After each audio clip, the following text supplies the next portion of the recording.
नमस्कार दोस्तों, sky story official में आप सबका स्वागत है।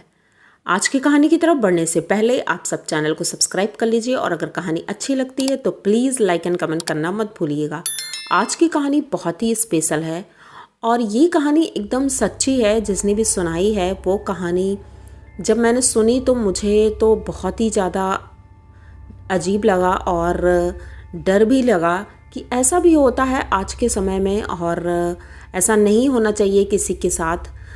तो जब मैं अभी कुछ दिन पहले ही उनसे मिली थी और उन्होंने मुझे ये कहानी खुद अपने मुंह से सुनाई और बताया है कि आप अपने चैनल पर ये कहानी सुनाइएगा, तो मुझे लगा कि हाँ, ये सुनानी चाहिए, तभी मैं आपको सुना रही हूँ। इसमें झूठ कहीं भी नहीं है, लेकिन आप लोगों को अगर झूठ लगता है तो स्टोरी समझ करके ही सुन लीजिएगा। तो देर न करते हुए हम कहानी की तरफ बढ़ेंगे। आज की कहानी पीहू ने सुनाई है। ये इनके भाई की कहानी है और इन्होंने बताया कि इनकी फैमिली में इनके पापा के 4 भाई हैं और 4 भाइयों में इनके पापा दूसरे नंबर के हैं और एक बड़े भैया हैं उनके और 2 छोटे भाई हैं। गांव में रहते हैं और अच्छे से चल रहा था क्योंकि इनके जो बड़े ताऊ जी हैं वो टीचर हैं और इनके पापा एक पान की दुकान चलाते थे, तो उसी से इनका घर का गुजारा होता था। जबकि इनके छोटे चाचा एक लेखपाल हैं, सरकारी कर्मचारी। इनके और छोटे एक चाचा हैं, वो कानपुर में जॉब करते हैं। सबकी लाइफ अच्छी चल रही थी, बस इनकी स्थिति थोड़ी डामाडोल थी। ये कह सकते हैं बहुत ही ख़राब स्थिति थी। एक पान की दुकान से घर चलाना बहुत मुश्किल है और इनके खुद के 4 बच्चे थे, जिनमें से बड़े लड़के का नाम पंकज था और छोटा अभी बहुत छोटा था और बीच में 2 लड़कियां थी, एक का नाम पीहू और एक का नाम था स्वीटी। तो ये 4 बच्चे थे इनका लालन पालन करना बहुत मुश्किल था। बचपन से लोगों ने बहुत ख़राब स्थिति देखी थी चारों बच्चों ने। सिर्फ पंकज था, वो अपने पापा की स्थिति बहुत अच्छे से समझ सकता था क्योंकि वो पापा के साथ ज़्यादातर दुकान में बैठता था और देखता था कि पापा मेरे कितने परेशान, लोगों की बातें सुनना, घर वालों की बातें सुनना, ये सारी चीज़ें लगी रहती थी। धीरे धीरे समय बदलता गया। जब ये बच्चे बड़े हुए तो इनमें पंकज ने इंटर तक पढ़ाई की थी और उसके बाद आगे की पढ़ाई के लिए ये कानपुर आ गया और कानपुर में ये पढ़ाई के साथ साथ जॉब करने लगा। इनके जो छोटे चाचा थे उन्होंने हेल्प की और उनकी मदद से ये एक पेट्रोल पंप में जॉब करने लगा और उसके बाद धीरे धीरे एक कंपनी में इसे जॉब मिल जाती है, जिसकी वजह से इनकी घर की स्थिति सुधरनी शुरू हो जाती है। उधर इनके पापा की भी दुकान अच्छी चल रही थी और इधर पंकज भी अच्छे से जॉब कर रहा था। सब कुछ बहुत अच्छे से हो रहा था। ये सोचिए कि अब पैसा तो दोनों हाथों से आ रहा था क्योंकि पंकज बहुत मेहनत कर रहा था। बचपन से उसने इतना कुछ देखा था कि अब उसे लग रहा था कि मैं घर की स्थिति अब ठीक कर दूंगा और बहनों की शादी भी करनी है। ये सारी चीज़ें उसके मन में थी। बड़ी बहन की शादी करनी है और बहुत अच्छे से करूँगा, इसलिए खूब मेहनत कर रहा था वो। और उसने अपना घर भी बहुत सुंदर बनवाया, पूरा गांव देखता रह गया था, इतना सुंदर घर बनवाया था। लेकिन कहीं ना कहीं कहते हैं ना कि जब तरक्की होने लगती है तो लोग जलने भी लगते हैं। यही कुछ हुआ इनके साथ।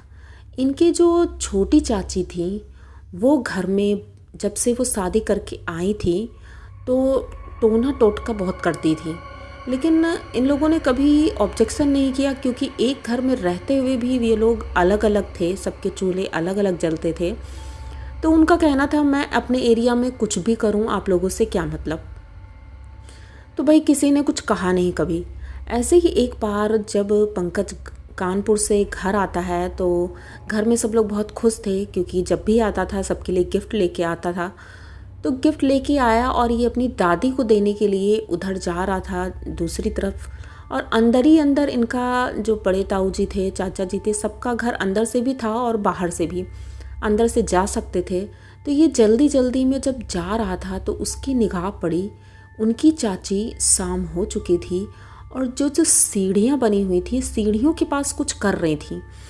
अब ये देखता है और सोचता है आखिर ये क्या कर रही हैं। वो शायद कोई दिया जला रही थी और उस जगह पर कुछ सामान रख रही थी जो मैं आपको नहीं बता सकती। वो वहाँ पर शायद टोटका कर रही थी। तो ये देखते हुए चला जाता है और जब लौट कर आता है तो ध्यान नहीं देता है और उसको नांग जाता है, उसके ऊपर से निकल जाता है। जैसे ही निकलता है ये और अपने घर जाता है, अपनी मम्मी को बताता है कि मम्मी चाची वहाँ कुछ कर रही थी। तो वो चिल्लाती हैं, कहती तुम उधर गए ही क्यों, तुम्हें वहाँ नहीं जाना चाहिए था, पता नहीं क्या कर रही हैं और किसके लिए कर रही थी। उसके बाद ये रात में रुकता है वहाँ पर और चला जाता है दूसरे दिन अपने ड्यूटी पर कानपुर।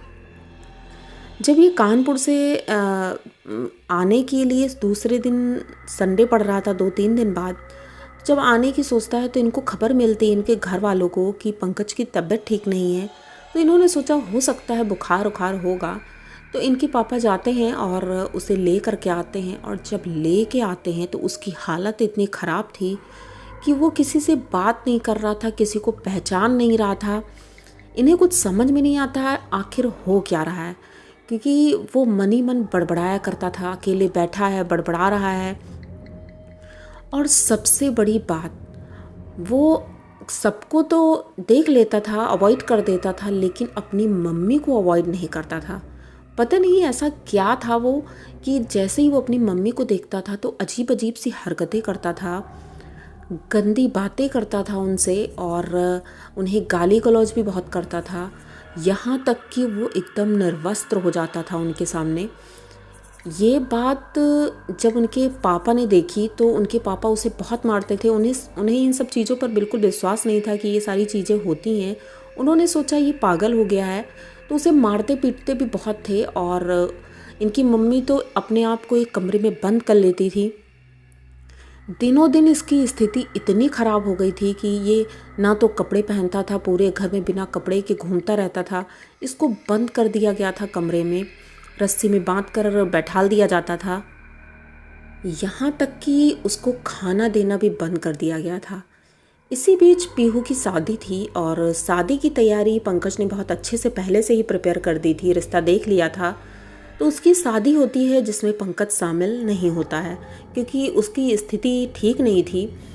पीहू बहुत रोती थी कि मेरा भाई है जिसने मेरी शादी के लिए इतनी मेहनत की, सब कुछ किया, लेकिन आज मेरा भाई मेरी शादी में शामिल नहीं है। वो उसके पास जाती है, उसे देखने की कोशिश करती है, लेकिन वो पता नहीं क्यों उसकी तरफ भी एकदम चीख के दौड़ता था, जैसे लगता था वो मार ही डालेगा। तो दूर से ये देखती है और देखकर चली जाती है, अपनी ससुराल विदा हो जाती है। अब धीरे धीरे उसकी स्थिति और ख़राब थी क्योंकि जब तक पीहू थी तो उसे खाना वाना दे देती थी, लेकिन इनकी मम्मी तो उसके सामने जा भी नहीं सकती थी क्योंकि मम्मी को मारने दौड़ता था। और मारना तो छोड़ो, बहुत चीखता था, चिल्लाता था और जो चीज़ भी हाथ में आया उसे उठा के मार देता था। ये बहुत अजीब था। और इन्होंने इसी तरह जब एक बार एक तांत्रिक को दिखाया तो तांत्रिक ने बताया कि अब इसे ठीक करना बहुत मुश्किल है क्योंकि ये शायद किसी घर के ही व्यक्ति ने किया है और इसके ऊपर एक नहीं कई आत्माओं का साया है, जिस वजह से इसे निकालना बहुत मुश्किल है। अब इनके पापा ये सुन के तो बहुत परेशान होते हैं और इनके पापा इसको और दूसरी जगह कई जगह दिखाते हैं, लेकिन उसके ऊपर कोई असर नहीं होता है। आज इस बात को 8 साल हो चुके हैं और पंकज की स्थिति वैसी की वैसी ही है अभी भी। इनके पापा की डेथ अभी पिछले साल एक्सीडेंट से हो गई है और इनके घर में ये सोचिए जो छोटी बहन थी उसकी शादी भी हो गई और छोटे भाई की भी शादी हो गई, लेकिन ना तो उसकी शादी हुई। शादी तो छोड़ ही दो क्योंकि उसकी स्थिति ऐसी ही है कि ऐसा नहीं होना चाहिए था। लेकिन जिन्होंने टोना टोटका किया था उस दिन के बाद से वो इनके घर में नहीं आई और ना तो कोई बातचीत की ना कुछ। इन्होंने भी कुछ नहीं कहा क्योंकि परिवार की बात है। अब परिवार में जब ऐसा कुछ होता है तो लोग बोलते नहीं हैं। उन्होंने कुछ नहीं कहा और आज भी लोगों की स्थिति इतनी ख़राब है। पहले इतना सब कुछ अच्छा हो गया था, आज इनकी स्थिति खाने तक को मोहताज है। ये लोग बहुत परेशान हैं। छोटा भाई है जो अभी जॉब नहीं करता है और वो तो बेकार बैठा ही है, पिताजी हैं नहीं, तो इनकी स्थिति बहुत ख़राब हो गई। तो कहते हैं कि ये टोना टोटका नहीं करना चाहिए। जिसको ये सारी चीज़ें नहीं पता हैं और नहीं समझ आती हैं, तो वो लोगों को भी थोड़ा बहुत विश्वास करना चाहिए कि ये चीज़ें होती हैं और बहुत नुकसान करती हैं। तो घर में रहकर अगर वो कर रही थी तो इनकी माँ को पहले ही सचेत हो जाना चाहिए था कि हो न हो ये हम लोगों के ऊपर भी कर सकती हैं या किसी के ऊपर भी कर सकती हैं। तो इन्होंने एक ऐसे लड़के की ज़िंदगी बर्बाद कर दी जो नया नया अभी शुरुआत ही की थी उसने अपनी ज़िंदगी की, और उसकी ज़िंदगी तबाह कर दी। तो आप लोगों को ये कहानी कैसी लगी? अगर अच्छी लगी हो तो प्लीज़ चैनल को सपोर्ट करिए, लाइक कमेंट करिए, हो सके तो ज़्यादा से ज़्यादा शेयर करिए। और अगर आपको कहानियों में कुछ बदलाव चाहिए तो प्लीज़ अपना सुझाव हमें ज़रूर दीजिएगा और चैनल को सब्सक्राइब कर लीजिए। मिलते हैं किसी नई कहानी में, तब तक के लिए डरते रहिए।